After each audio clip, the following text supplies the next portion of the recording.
So check this out. If you ever find yourself struggling with relationships, whether that's with your parents, whether that's with siblings, children, coworkers, really anybody, I want to teach you this trick that I picked up when I interviewed the professor who taught the most popular class at Harvard of all time.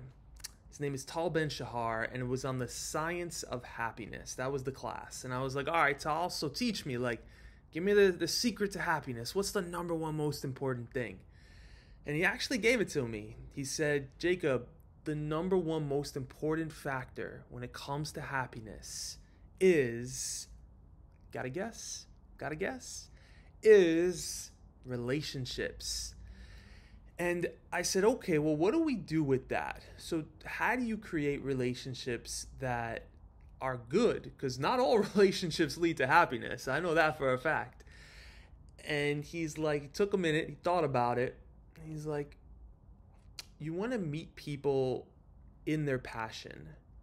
And what he meant by that was, think about what it is that gets whoever you're talking to excited. What do they care about? What are they passionate about? And steer the conversation in that direction. And I thought about my dad, right? And, there's this notion that, in order to love someone, they really need to understand who you are. And that's bullshit. I don't agree with that at all anymore. Maybe I did at some point, but I think you can be totally loving and have a loving relationship without someone getting your deepest truth or whatever nonsensical madness you feel like they need to know about you in order to really get you. So I thought about my dad, and at that time I was like, man, he doesn't really get my life path or share common values in the realms of personal development. But I love the guy, and what is it that he cares about? And I thought, okay, he cares about food. The dude is a foodie. He cares about animals. He loves animals, travel, his grandkids.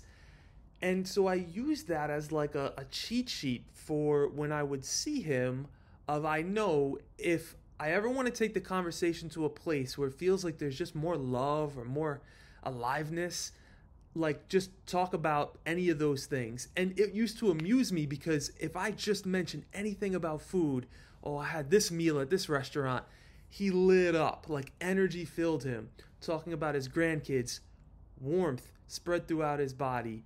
It was day and night. You could feel it right away.